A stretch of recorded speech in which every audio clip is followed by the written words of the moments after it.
those of you who are here on time. So welcome to our Public Health Grand Rounds.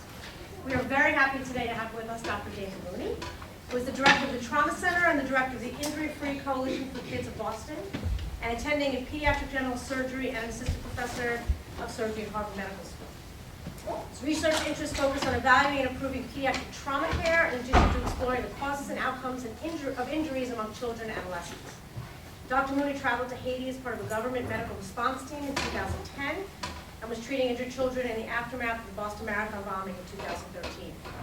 Today we're excited to hear Dr. Mooney's stories from the field, gain some insight into the ways in which public health can contribute to disaster preparedness and the rebuilding of a traumatized community. Dr. Mooney? Thank you.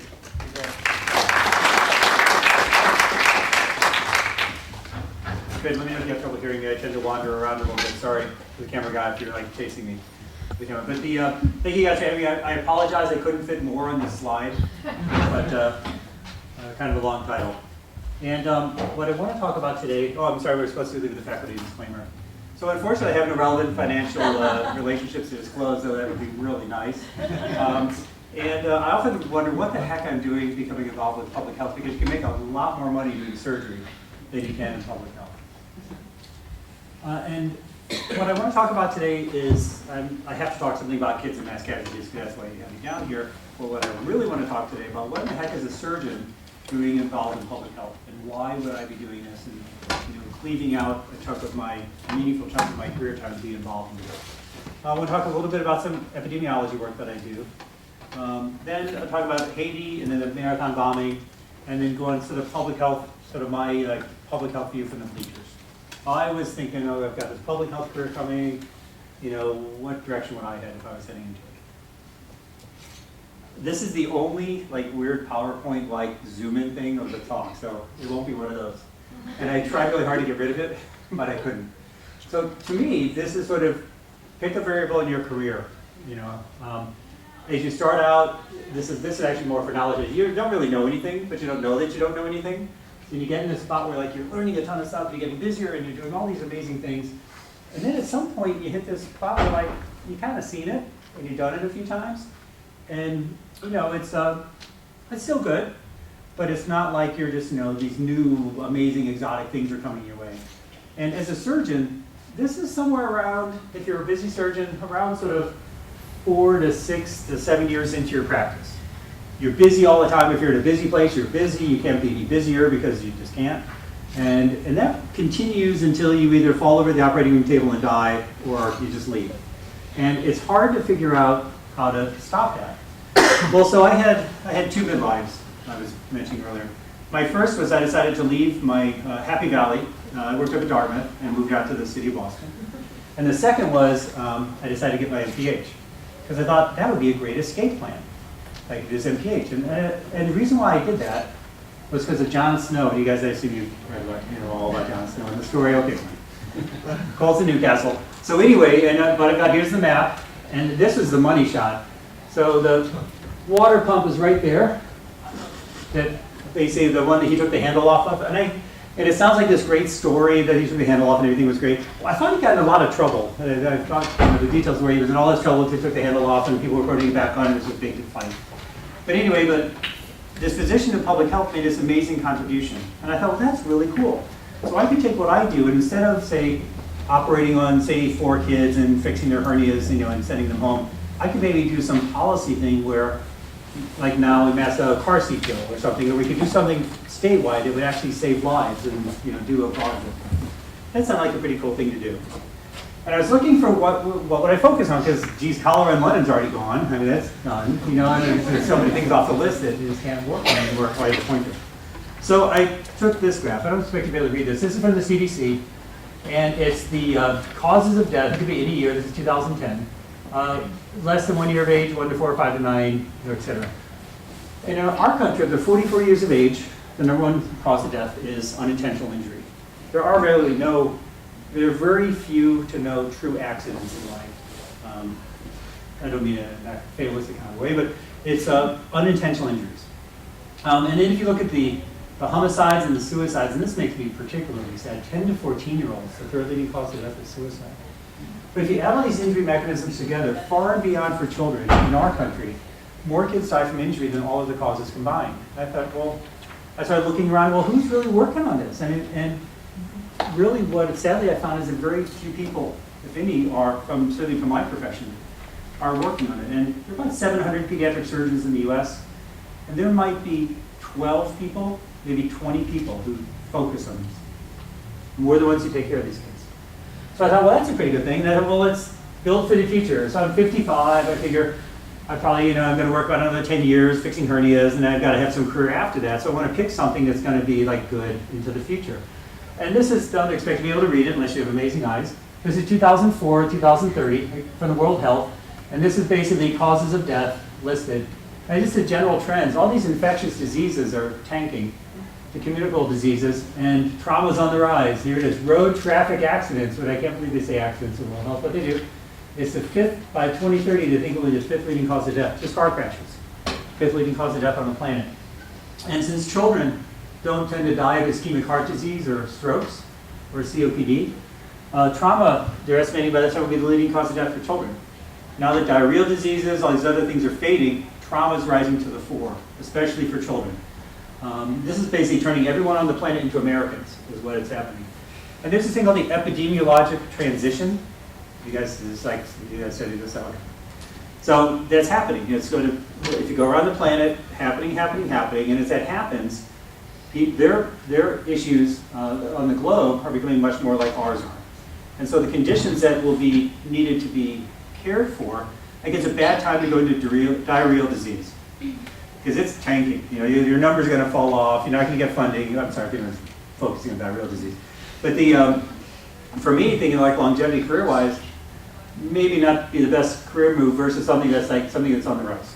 So I thought trauma's pretty good. I'm in good shape. So I can ride out my, I don't know, next 20 years, and I'll be able to get some mileage out of this. Well, so I started looking around at what was available for epidemiology. So I like numbers. I hate smoke. There's a lot of dogma, a lot of dictums in surgery where you just do it because a famous guy said you ought to do it. It drives me nuts. So I started looking around for what was available for data. And sadly, there's very little good data for injury in children. Very little good population-based data. So I had to create this thing called the New England Pediatric Trauma Database. And so in essence, especially outside of academic centers, there are a lot of, like we all chime in our trauma center data to this National Trauma Data Bank, and CHOP does it too. And we all send this stuff in and it gets churned, but that's only what happens in the big centers. Only 30% of the care of kids happens in the big centers. 70% of it happens elsewhere. And so I made up this thing to the centers in New England, and it turns out New England is really a really great place to study. It's sort of like a medical isolated zone. With the Canadian border, relatively impervious for care. I mean, Americans don't go to Canada for care. And then this is Adirondack Park up here. It's a beautiful place to visit, by the way, if you go to Philly in the fall. And then there's a little bit of slippage across the border back and forth here, and a little bit down here to New York City. But there's some big hospitals here and some big hospitals in, like there's Pittsfield and Springfield, Western Mass. So not that many people cross the border to get their care. A little bit of people come from New York over to Vermont. But for the US, if you want to study a region, it's about as isolated medically of a region as you're going to get because of the geography of it. You're not going to go anywhere to the south or to the east to get care. And it's a region, it's a census region. So I'm able to do census-based, population-based data with New England. And it's 6 states, everyone knows New England, and so it's, and I live there, so I know the people who work there. And just I have just 2 graphs. I love Excel. SPSS, the new SAS, and that. So anyway, so this is just like how many injured kids per hospital, because you're trying to figure out you never know how many patients other people are taking care of, because it's almost like asking people how much money they make. And so we were trying to find out are there injured kids around? And this is just a graph of how many kids injured kids come into a hospital. And these are all the trauma centers. I'm always worried the kids are coming into the non-trauma centers, but it turns out in New England that's not true, that the kids are coming into the trauma centers. And when we looked at the severely injured kids, like almost all of them, there's only one hospital here that's getting any meaningful volume of severely injured kids in a year in our whole region. So there's some worry about kids aren't getting sent to the right place and all that stuff. That might be true for Arizona or Colorado or Texas or something, but it's not true for New England. And we actually have these great rates. So we were actually able to use these data to generate new standards for trauma centers that want to take care of kids for the US. and how many kits they need to see, that kind of stuff. Well, that only goes so far, and you kind of run, you think of cool studies you can do out of your database, and then you kind of run out of steam after a while unless you come up with some new, look at spleens or femurs or heads or legs, some other injury type. And then you got to kind of move on to something else because it's just nothing more interesting to come out. So I'm in the Longwood Medical Area in Boston, and the Brigham and Women's, the Beth Israel, College of Pharmacy, they all surround children's hospitals, this giant Glamo Medical. And this is a guy you guys probably all know about, Paul Farmer. You guys do know about Paul Farmer, right? Okay, good. Oh yeah, he's like the patron saint of public health. He's a really amazingly funny guy. Have you read Mountains Beyond Mountains? Is that required reading? So he doesn't like that book. I don't know if he said it while I was here, because it's not his book. The guy wrote that about him. And he likes his policy books and his stuff, and everyone who mentions Paul says Mountains Beyond Mountains. He's like, that book, makes me crazy. So Partners in Health is right next door. And so I decided, well, I'll give this a shot. Like these guys, they're doing all this stuff. They're all talking about how many they need PD people. So I went down with Operation Smile to the Inch in Haiti. And so when you go down there, this is sort of the western part of Haiti. And here's Port-au-Prince down here, and the arms that sort of come out. Cuba's up there. And if here, this is Conge, where Paul built his hospital. And somehow, a long time ago, he just happened to make his way to this is the central plateau area of Haiti. I went to the regional capital, Inch, for this Operation Smile trip. This little lake here is a reservoir that the U.S. built to supply electricity to the capital. But when they did that, they basically wiped out a bunch of farmers, and they moved up into the hills, and that's in that book. That's about that reservoir, and the people that were displaced when the U.S. built that reservoir, which is now not the best working thing in the world because it's getting really so overgrown. It's not generating very much electricity. But anyway, so we went up to Inch, and it was sort of this, unbeknownst to this is 2008. And that year there were 4 hurricanes over about a 6-week span that all hit Haiti, 1, 2, 3, 4. And they were just decimated. I mean, it was horrible. This is just a town on the northern coast. It was flooded. And every river flooded. I mean, it was a horrible thing that happened. Unbeknownst to me, I didn't realize that was going on because it didn't get a lot of press. And this was about a week before we were to arrive. Well, we went anyway. And this is the hospital mansion. That's a pretty nice hospital. This is the main building. We didn't do that much in the second floor. There was nothing up there. I'm not sure. Maybe it was at some point. But anyway, it was a fairly nice building, a nice compound. And luckily for us, it was up on a hill. So it didn't sustain any meaningful damage from the flooding. The town parts of the town were still covered underwater, but the hospital was not. So these overseas things, for a surgeon, everything's got to have a hair-raising journey. Like we almost did this and that, and the drivers is about 35 and 40 miles from, maybe 46 miles from Port-au-Prince up to Inch, but it takes about 7 hours, and the drivers nearly go off the road a bunch of times and go through ditches and the usual scary stuff. And then Operation Smile, that organization, they do these things called, they're hospital takeovers basically. They go to a hospital, and all they need maybe some water that they can purify. They have generators, but power would be a good idea, and a room, and that's what they need. They bring everything, and the first day you have a clinic and you see as many kids as you can, and of course everyone who has stuff that isn't, a cleft lip or palate shows up. And then the rest of the time you just roll through as many operations as you can. There's no training. It's a takeover of the hospital, and they could do it any place. But there's just tons and tons of cleft lip palate repairs, and I was just there as the helper guy. So I felt like by the time I was done, I could pretty much do a cleft lip repair. I did one operation, the anaplasty, in addition to helping out with stuff. But there was no teaching. There were some sort of Haitian providers there, but they weren't really involved at all. It was just the U.S. team would just crank through these things. And there was no effort made to leave behind some skills to the Haitian medical people who were it was their hospital. We just literally just kind of bumped them out. I did one, an anaplasty. Sometimes kids are born with a little funny looking anus that you have to make a little bit bigger. My anaplasty kid died. He just got this, a Clostridia, this rare infection the night after surgery. And we resuscitated the heck out of him. And one of my partners on the trip even rolled up her sleeve and donated blood to this kid. She was the right blood type. Well, though we didn't know his blood, she was O negative. Donated blood just in case that would help him. And he died regardless. It was hot. I think I got like 200 mosquito bites because I had to sleep on a couch because my roommate had some really awful diarrheal disease going on. So I was out of there. And so I was sleeping on the couch. I didn't have a mosquito net. And I woke up in the morning, just had been fully munched the night before. I think I got a little bit of dengue fever. And I arrived home, I was like stunned. I was like staggered. And I'm totally hooked. I thought that was amazing. Let's do that again. So decided to go to the mothership, and this is the headquarters for Partisan. This is where the Zami Lasante, the Partisan Health branch in Haiti started. This is the place where Paul Farmer landed back when he did, I remember, the 70s or 80s. It's literally a turn in the road in the middle of the mountains. And this is pretty zoomed in already on Google Earth. There are not a lot of houses there, maybe 40 houses in this little town with this church school. And this is just a picture of the compound. It had a really big wall around it. There's very little to no violence there. It's more there's theft of opportunity. People, they steal a phone if they saw it, or something sitting out, they take it, that kind of stuff. But no one's going to hurt anybody. But again, we were inside this big wall. But for people to come into here, there's a school. These are some, I think these are school kids lined up. All the school kids impeccable, because it's an honor to get to go to school. It's this Catholic school, and every grade had different colors and different bows. Everything matched. The skirt, the bow, everything was beautiful, clean, sure pressed, all of it. But this is just part of the compound where we did work there. And this is a very different experience.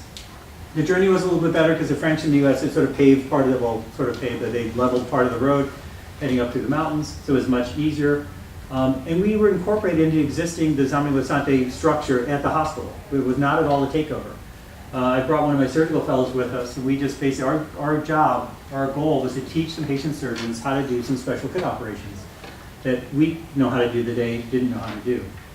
But we ended up facing, like, they had saved a bunch of people with bad things, so we had like no interest in taking care of, but had to do also. But so we ended up doing fewer operations. Well, first they told us they were going to have like 20 kids with this special thing where the anus isn't right. We were going to just do 20 of them, and by the time they do 20, we figured they'd be able to do it themselves. And of course, there were only 2 kids. But anyway, there's a lot more teaching. And this was a lot nicer field because we started a program looking at just basically coming back over and over, and started a series of visits to the same place to try and train these guys.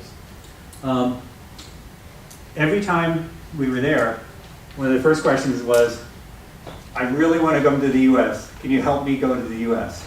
Or, I'm out of here soon. They were just wanted to go to Port-au-Prince and go into private practice, or get the heck out of Haiti to come to the States. And though we tried to train them, it was hard to just take these guys, make them high-intensity surgeons in a sort of tough environment, and keep it sustained. Let me go back. So I was actually in the Phoenix airport, and the only time in my life I missed a flight. Because I was talking with a friend, and I misread my boarding pass. I thought the boarding time was the check-in time, or whatever the time they give you that you're supposed to show up. And I walked over to the gate to get on my plane, and the plane was long gone. So and I look up on the TV, and here it is, the earthquakes. It's Haiti, it's on the TV. And this is this dot map of Haiti, and here's the capital, here's Port-au-Prince. This is a population grid. So the more population, the darker the blue. So this is 1/3 of the people in the country of Haiti. About 3 million people live in Port-au-Prince, about 9 million in the country. And this is the severity of the shaking from the earthquake. So pretty much a bullseye right on the most densely populated part of the country. And so I see this. I see on the TV, earthquake is Haiti, and I'm like, oh my God, I gotta go. I gotta go down there. But I'm in Phoenix, so I was flying back to Philly because I missed my flight. I had to catch a flight to Philly, and then my flight to Boston got canceled because flights always get canceled on to Boston, as I were today coming down here. And so I drove home and rented a car for a crazy amount of money and drove home and got down to Haiti. This is just the amount of devastation. It's a fascinating public health issue because one of the reasons why it was so devastated was because they used coral for their concrete. So it's very brittle, weak concrete. And rebar is supposed to go all the way up, but it was too expensive to take it all the way up and tie it in properly. And there was no building inspection, no proper building inspection. So people would build this fragile concrete, not tied and supported with rebar, and it's all concrete, partly to tolerate hurricanes. These big heavy roof, so the hurricane doesn't blow it off. And so you got this really heavy roof tottering on this sort of weak structure. The foundation shakes, the concrete gives, and the heavy roof just comes down. And this was a 3-story building. The parts of town that took it the worst were the parts of town that had money. Because the middle class and beyond were able to live in buildings like this. The poor people were living in shanties that sort of shook a lot but didn't fall over. And they were less likely to be injured than the sort of the burgeoning middle class in Haiti. So luckily for me, I was in the Army Reserves for a while, back in the Gulf 1, Gulf 2 days. And I joined this disaster medical assistance team when I left the military.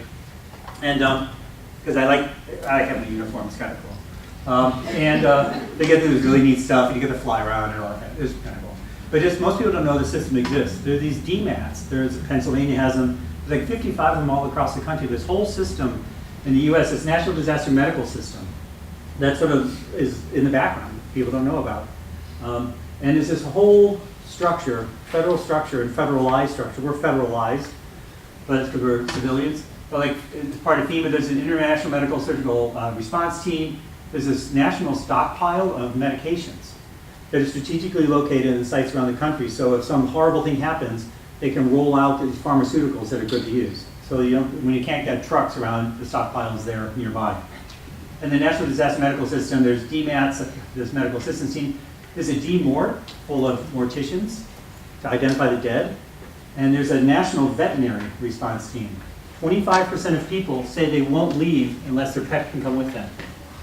They will literally stay in their house unless their dog or cat or something comes with them. So there's this whole system, and I'm on a DMAT. This is our team. I just want to pull out a couple people. This is Gary Fleischer. Gary is the head of pediatrics up at Boston Children's and founded the ER up there long ago. Let's see, who's another person? This is the supply guy who is the most key guy. Shannon's one of the pharmacists at Children's, and this Nancy is a neonatal nurse across the street. Oh, and then here's Dave. Dave from Maine. Dave's the respiratory therapist up in Maine. And you'll see Dave in a minute. And Nancy brought her own pack, because these DMATs are multi-purpose. Most of their trips, like they'll go to Fargo, I take a pass. They'll go like, when Fargo seems to flood all the time, I don't know why. And it's a really slow flood. It's like this river kind of gradually rises, and it floods this one nursing home all the time. So they will go staff the nursing home, or Katrina, or different things. They'll go staff that. I'm not going to a nursing home in North Dakota because there's no kids there. But anyway, so but Nancy brought a pack full of baby stuff, an extra, like a supplementary pack, in addition to the usual equipment that it brought, because we knew there were going to be a lot of kids, because so many of the people in Haiti are children. So we deployed about 27 hours after the quake. I keep a bag in my closet, and we sort of drove up to the hangar, sat around forever, and then finally deployed. And even more hair-raising journey, we had a near miss over Port-au-Prince with some plane that was taking off. There's no air traffic control because the power was out. They were trying to do it out of Miami.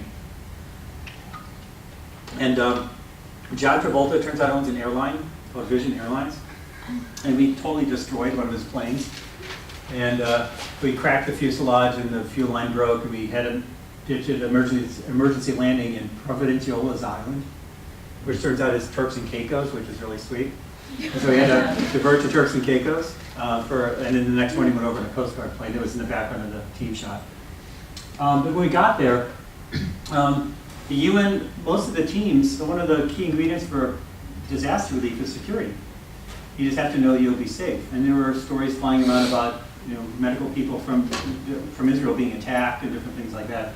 And the UN supplied security in Haiti. Haiti has no viable police force or no viable military. It's the United Nations provides that. But they were devastated. Their headquarters had collapsed. They lost about 150 people in that. And they were just shattered. They were not able to provide security for us. We chilled our heels at the US Embassy for 2 days and provided care to dependents at the embassy who weren't really very hurt or sick. And somebody even fixed the ambassador's dog that had a cut on him, while people outside the wall were begging for us to help them, and we couldn't. They would not let them in the embassy grounds unless they were somehow attached or had U.S. citizen status of some sort. So people started getting pretty rowdy about not being able to take care of people and threatening to go to the media and all that stuff. And finally, negotiations finished up. So it turns out the Haitian government was negotiating with the U.S. government, was negotiating with the UN. So they had to negotiate with the UN to allow the 82nd Airborne to provide security. and so that was done. And the Haitian government was negotiating for us to go to the part of town where their friends lived, rather than the part of town with the greatest need. And then finally we went, we went to that place, and I think we went to the part of town where their friends were. So then finally we were able to deploy after chilling, I guess, for 2 days while people were literally dying after the earthquake because of politics. And we had to leave at night, or I don't know why, but 82nd arrived. They had dump trucks, which was really cool because we liked the trucks. We all stuck and watched around. So we're driving away from the airport. During the daytime, by the way, it's amazing. Media nowadays, it's a guy with a cell mat. He rolls it out, it's a solar mat, and that goes to a power supply, to a satellite phone, to a camera. So it's a guy with a camera and a guy talking with a portable mic, and that's a TV channel. Those guys were all over the place. They would go to Dominican Republic, pay a cab driver like a couple $100 to drive them around the back way to Port-au-Prince, and then they were all over the airport. There's a line of them down the tarmac of these news guys that had set up their own little news channels. But they're everywhere. And then they just roll up the mat, put the thing back in the bag, and go into the next place as they do a TV channel. The technology has become so good. But anyway, so we're transportation. Had it set up at night. You didn't get to sleep till the tent was up. Some of our tents. And we were supposed to be on this field, but unfortunately, the 2-day delay, the people basically pitched their tents there. And Google Earth is amazing. Here's the place we went to. Here's where we're supposed to be. It was probably not a great place to go anyway because it was hard to provide security along this big perimeter. But this was a school, and these were our tents in the middle of this school. And the 82nd Airborne guys were really happy with that because there was a big fence around the school, and they felt they'd sit up on this roof, and they'd sort of, I don't know, look at people and look threatening. These nice, very nice young men who had these amazingly cool weapons. It was like a video game weapons. These hollow stock automatic rifles. They were seriously sweet. And but they were all really angry too because they didn't want to go to Haiti. They would all go to Afghanistan, and they got diverted to Haiti to provide security where they were all replicated. Yeah. So anyway, that's where we sat. And sorry, gruesome slide. Because we were delayed, we saw delayed injuries. Like just a lot of open fractures, gross wounds, stuff like that. That were just old injuries. And we did a lot of our work on the floor. The cleanest place was the floor of our tent. And every night we'd sort of walk with this disinfectant stuff like Clorox. We just cleaned the tent floor. It was like working in a beach bag. It was a beach ball, big plastic thing. It was trying to start an idea in this young man. And this is the Dave show. So what happens in children is a little bit different than adults. Every disaster is different. Like a flood's different than an earthquake, different than other forms. I guess a big fire would be another type of disaster. And the thing about an earthquake is stuff falls on you and you get killed. I mean, you get crushed quickly and you die, or you bleed internally and you die if there's not good health care around. But then, or you may break something and have delayed, a delayed presentation. Like you might show up like these people, a day or 3, or even some would show up like a week or 10 days later. We were there for a couple weeks. People come like literally 10 days later with basically exposed bone, like broken with, completely infected. A difference with kids are much more likely to get septic. Water lines were broken. There was no water supply anymore. The water lines, whatever they had, was broken, and the sewer system was broken. And they were basically, these people in this soccer field were drinking the water that ran down the hillside, which was all sewer water, basically. And the first people that got sick were the babies. The kids get sick first. They don't have very much volume in their body. They get dehydrated very fast. And so what we did, we started a pediatric ICU. And we're sort of like the PICU for the area. And so this is Dave. I was actually pretty proud of this. This is our ventilator. Dave and I bagging this infected baby. And I think he was like a top-year-old kind of a kid. And I was the only person who would let bag the kid. We didn't have a ventilator, so we'd have to bag this child. And we bagged him until the hospital ship arrived, and then we could fly him to the hospital ship. And you may notice, like on this shot, the medical records, and this was done in Boston too, writing on the body with a Sharpie. Because you can't trust that anyone's going to have a piece of paper with them when you get to the next place. And just the most basic thing. This is basically, 11-month-old septic, pneumonia, got a dose of ceftriaxone. And that's basically the most primitive information you need about that child. Or the baby in a box. We had no isolettes or any of that stuff, and kids would get cold, so we had a baby in the box. But one of the things about Haiti, so when you have no public health, like you have no police force, no trash pickup, none of the sort of stuff you take for granted, there's no care at the scene. There's zero. And I mean, it probably would have been, those people probably would have been devastated themselves anyway. But there's no ambulance that arrives to take you in anywhere. The nursing school at the General Hospital collapsed and killed the entire nursing, all the nurses that were in school there, all died in that hospital collapse. And they were, the whole hospital was traumatized. And these people, these Americans started to flood into that hospital in all kinds of different semblances of order. And people, we were hearing all kinds of stories about people doing, paramedics doing operations, people doing stuff that they had no idea what the hell they were doing. But there's no, slowly it came into sort of someone took charge, et cetera, but it was chaos at first. No water, power, sewer. And then my best save died en route to the hospital ship. This 32-year-old guy came in a few days later with a badly traumatized lung. We resuscitated him, got him back, put him on a ventilator, and just very quickly, we had oxygen generators, these really cool machines that will concentrate oxygen out of the air for the babies. Problem was this guy was too old for oxygen generators. They just couldn't do enough to generate the amount of oxygen that he needed. He had really traumatized lungs, so he had very high concentrations of oxygen. So we had one tank of oxygen, and this guy was burning up our oxygen. And his family spoke English, and I was speaking with him saying, you know, unless we can ship him someplace, we can't take care of him because these kids are going, these other people will die while he uses all this oxygen. And if he doesn't get other oxygen, he's not going to live. And so they actually, his brother said, well, what if I get an oxygen tank? And I was like, oh, you know, sure, that'd be great. And I'm thinking there's no way in hell this guy's getting an oxygen tank. Like 2 hours later, he backs up a truck to our compound with a big welding that had oxygen, big tank full of oxygen. We used that the rest of the time. But we saved that guy, got him to the hospital. So to get to the hospital, she'd be able to fly to a landing zone and then fly to the ship. And he died in the landing zone because they ran out of oxygen there. No communications, no command and control. There were some satellite phones, and the media guys they were all over the internet. They had great communications, but no one else had any. And there were lost kids. A couple times, military folks would see like some kids who looked injured. They literally scoop in and pick them up and bring them in to have us provide care because we became like the pediatric guys. And without knowing who they were, and the Haitians that were with us were completely pissed off, saying, well, where are their parents? You know, how are you going to get them back? You know, you don't even know these kids are little, you know, too little to tell you their name and stuff. And no one knew where we were. There were people driving around in the back of Humvees trying to find us. And I had a friend, Nelson, who was a nurse anesthetist who was down there, and he was driving all over the place trying to find us because he had this kid in the back of his ambulance.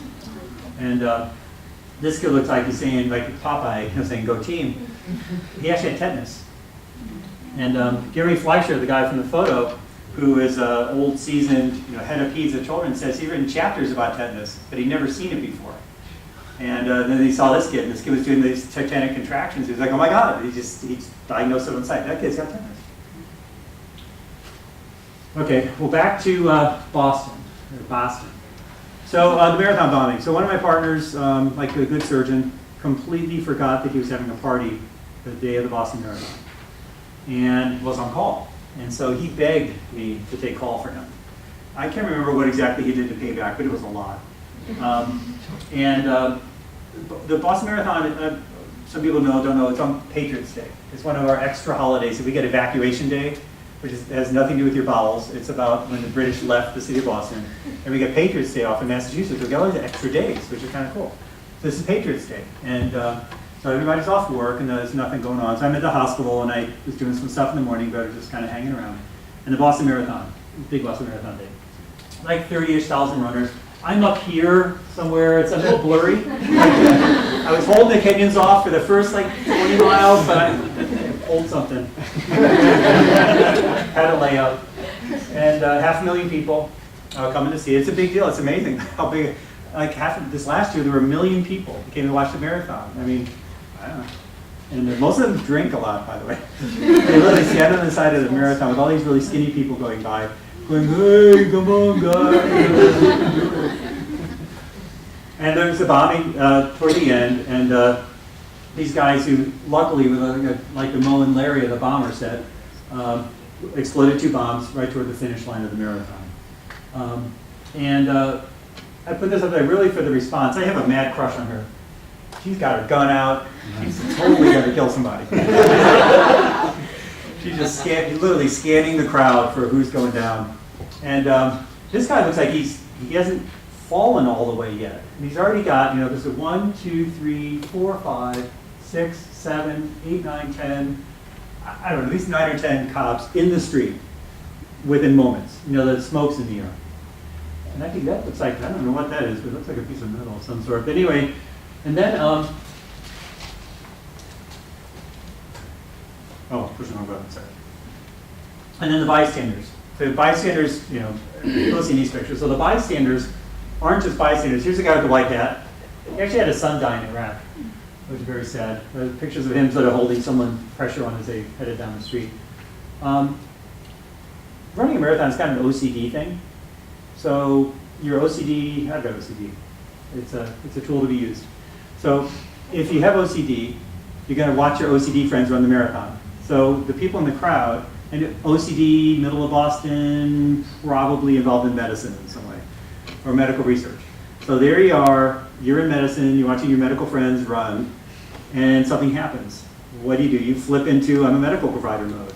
And the medical education level of the people in that crowd was unbelievable. Like one of our pediatric cardiac critical care fellows was right there, boom, right on one of the kids who got hurt. And there are any number of people who are just these highly trained medical people and just happen to be in the crowd. So the aid these people received was unbelievable. And this tells it all about the response to the scene. So the 2012 marathon in Boston was a really, really hot day. People were dropping like flies. They're crossing the finish line and they're falling over with dehydration. So they doubled up the staffing in the tent. These guys blew up the bomb 150 feet from the tent. And here it is, it's 4 hours and 4:09:43, the flame from the first bomb going off. 4:10:26, 43 seconds later, directing gurneys that are going down the road. 43 seconds after the first explosion, there's gurneys in the street getting the wounded. I mean, I can't get that kind of response inside my hospital, in the OR, in the ICU. There's no way, 43 seconds. Oh, yes, we're going. And the other thing is, if it's 4 hours in, so the people who have no right to be running a marathon have not crossed the finish line yet. They're all still like a few miles back. So all the truly dehydrated people, all the people who've come through are probably, hey, I'm fine, and went on their way. So the providers in the tent are kind of bored. But there's something to do. So 43 seconds later, gurneys in the street. This is the back of the medical tent. 20 ambulances sitting, waiting to take dehydrated people to local hospitals. And this road right back here is called Ring Road. So bombing happens, tons of noise on the emergency frequency on the radio. And some guy gets on and says, I don't want to hear another voice on this frequency other than scene commander. So there's a preset scene commander just in case something happens, because these people drill over and over and over again just for something like this. Scene commander comes on and she says, I want Ring Road cleared now. So the cops clear that road, and that road, once you get onto Huntington Avenue, if anyone's familiar with Boston, you are within a mile and a half of 5 level 1 adult PD trauma centers, 3 pediatric level 1 trauma centers, like amazing medical resources within a mile and a half. So once that road was cleared, those ambulances went. And 20 people were brought to trauma centers within 18 minutes of the explosion. Unbelievable response. 45, everyone was transported within 45 minutes, which means the ambulances had time, pick somebody up, take them, come back and get another one. And there's a third wave later, but everybody who arrived survived, and people talk about using tourniquets. We got this kid. So this kid's dad was injured badly on the ground. Mom was a little injured. Cop comes and scoops him up. You can see a little bit of blood on his head, and a cool, like a fleecy coat. And this is a CAT scan of his head. It's just a little divot and a tiny bit of a skull fracture, nothing bad. And he was neurologically fine. But we had this was almost like back to Haiti again. We had no idea who this kid was. And so I said, well, kid, who are you? Like, what's your name? And he goes, I'm a lion. We're going, you're not helping me here, kid. What is your name? I'm a lion. Well, it turned out his name was Leo. which would have been a good clue, but if we thought about it. But we had some of the same communication problems as they did. And so again, all these places around. So the other thing that these guys did, these idiot bombers did, is change a shift. So Patriots Day, everyone's hanging around. There's no elective schedule. And we're all sitting there, it's kind of slow.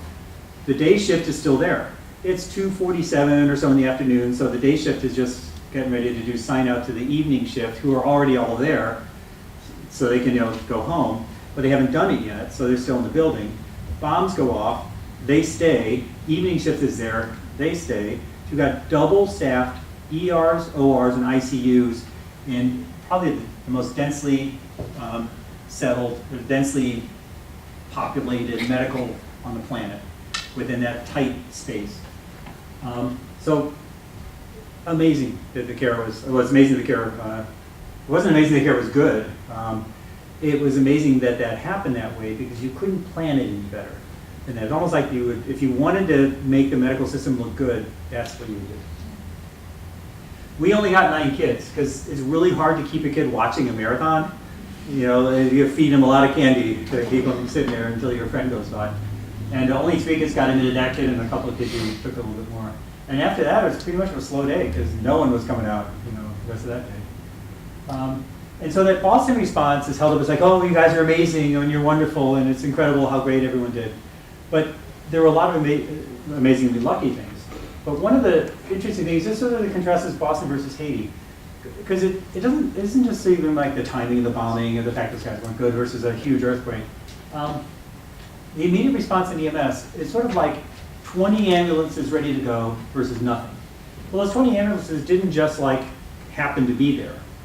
They were there because of this drilling and drilling and drilling over time. I'll talk about that in a second. And the acute care, one thing about the outcome, you guys familiar with the cholera epidemic that's raging in Haiti?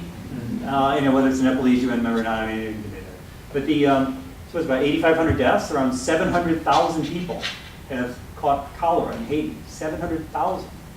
In Boston, they won the World Series. I mean, well, that's a pretty tough comparison. But it's this sort of, Haiti continues to be ravaged by the outcome from the bad event there. Well, how did this Boston thing happen? So in 1999, I was the chair of our Y2K committee. So Y2K, you guys who don't remember it, was the, we thought all the computers were going to fail because people only had 2 numbers. It went to 99 because it was figured back in the day when memory was really expensive, they didn't want to have 4 digits, so they just had 2.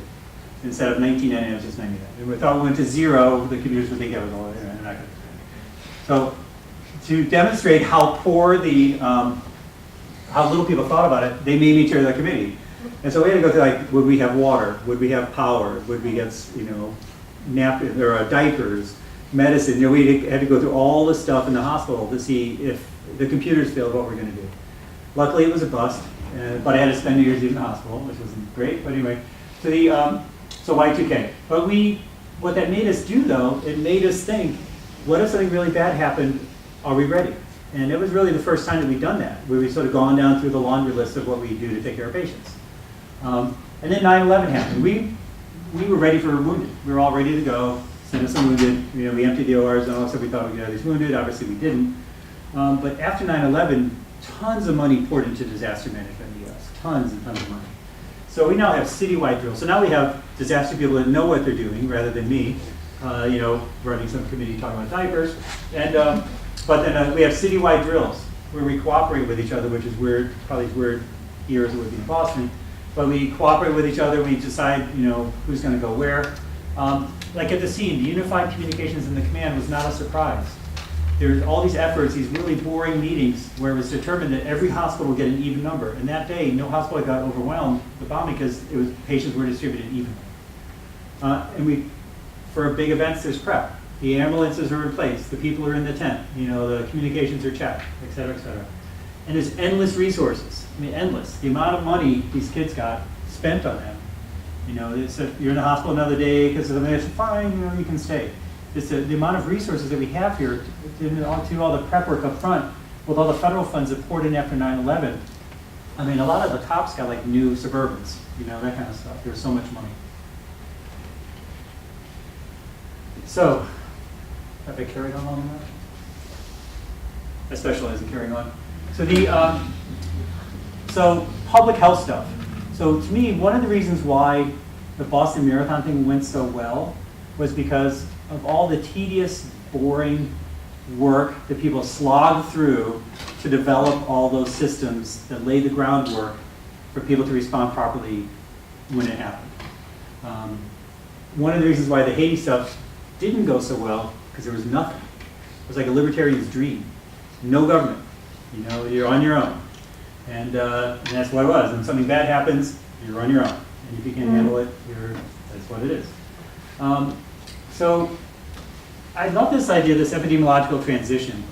And only in part because injuries rising up.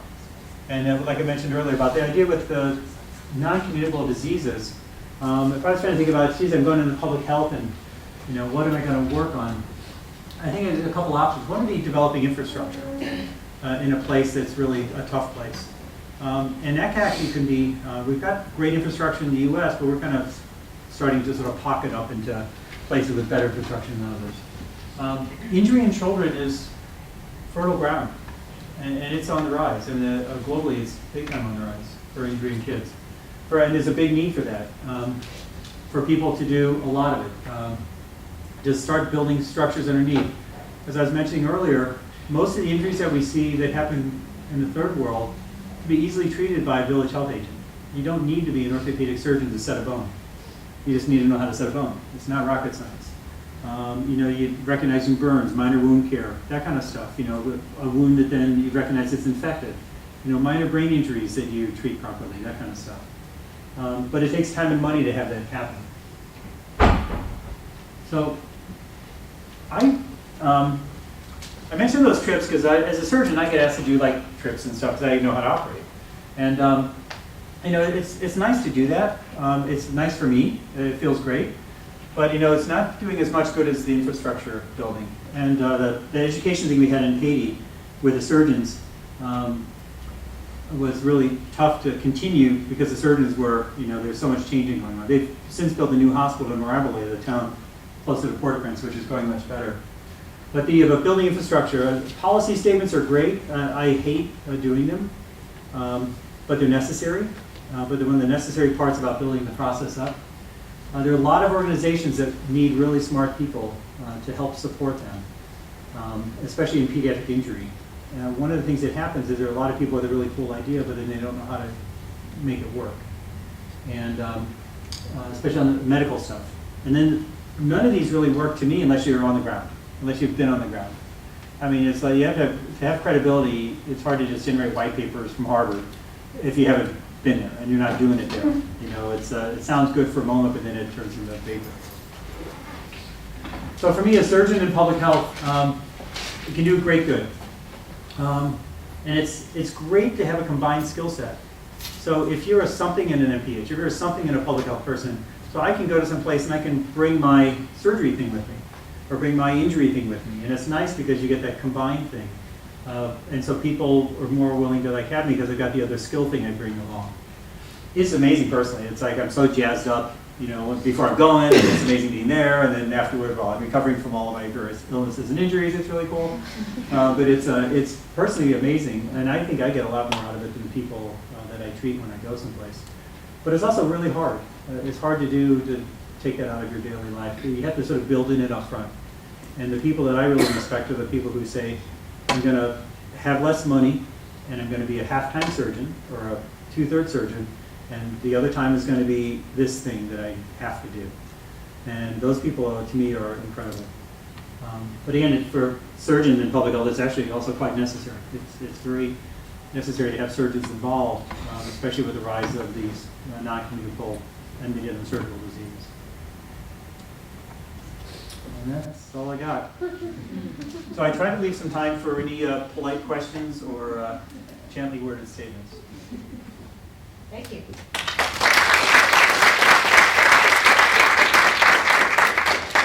Questions? To take in. Jen.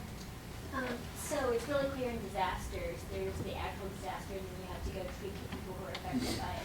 But we also hear there are other things that happen along with it. So there are property crimes like looting, and and things like that. I was wondering, do you ever deal with, I can imagine a scenario in which children are the most vulnerable, and so they would get victimized, they would be victims of crimes and sort of the secondary stuff that happens along with the disasters. So have you seen any of that, or is that just really second order relative to the disaster that just happened? I'm sure that happens. I'm sure the kids are victimized afterward when it sort of law and order falls apart. And I haven't seen it. Like the Haiti thing, you're in a bubble. And one thing that for us, so we were in our little school with guys with big guns surrounding us, and the Haitians were in a field next to us. We had water and food, and they didn't. And we had to be jerks and not let them in, and limit them coming in and not let them see that we had water and food. In Haiti, you provide your own food when you're in the hospital. The hospital would feed you.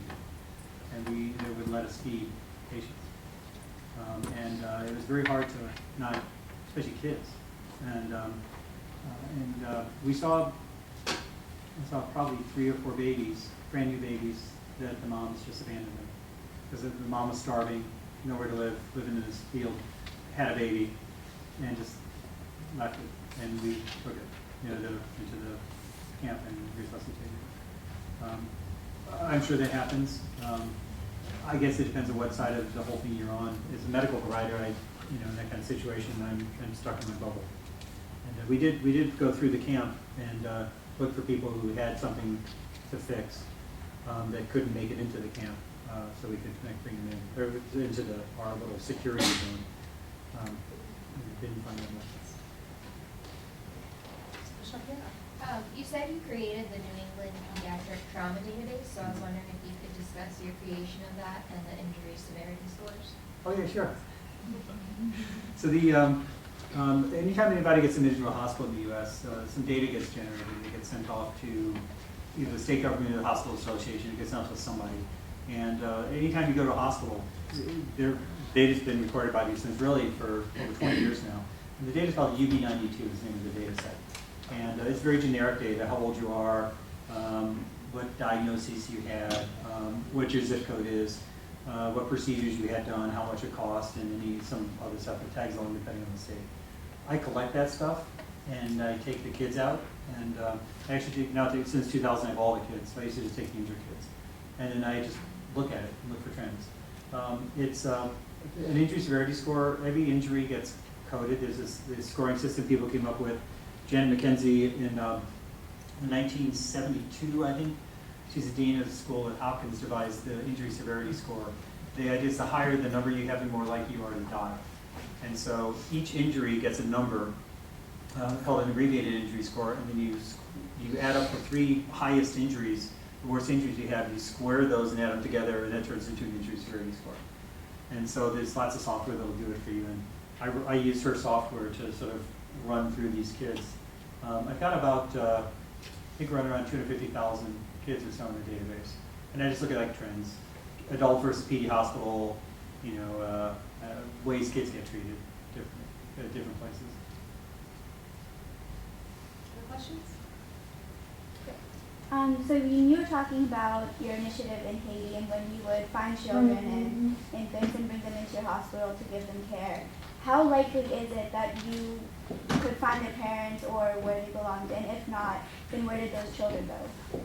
Yeah, so I just want to be clear, I wasn't going to take it. Well, no, I No, I know did. Well, the troops, right. if they would see kids who looked hurt in the field, they would just bring them in. And because I worked with the Haitian guy, they would be so mad at me. But there were times when I would be, like when I was in Ench, literally someone would bring in a child, like a 2-year-old child.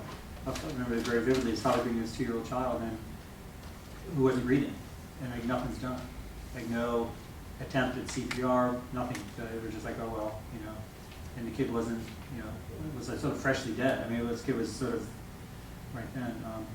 But I'm sorry, I totally forgot your question. So if I brought a kid into the hospital. Yeah, so if like children came in injured and you gave them treatment, but you weren't able to find their families, or how likely is it that you found their families?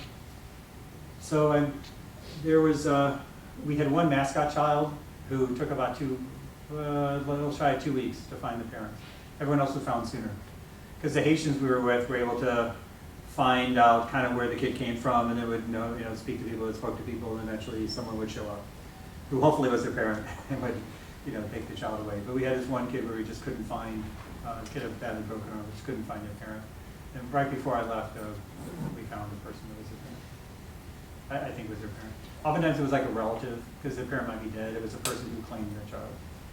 So, but there's no way I would have ever been able to find anybody. Time for one more question?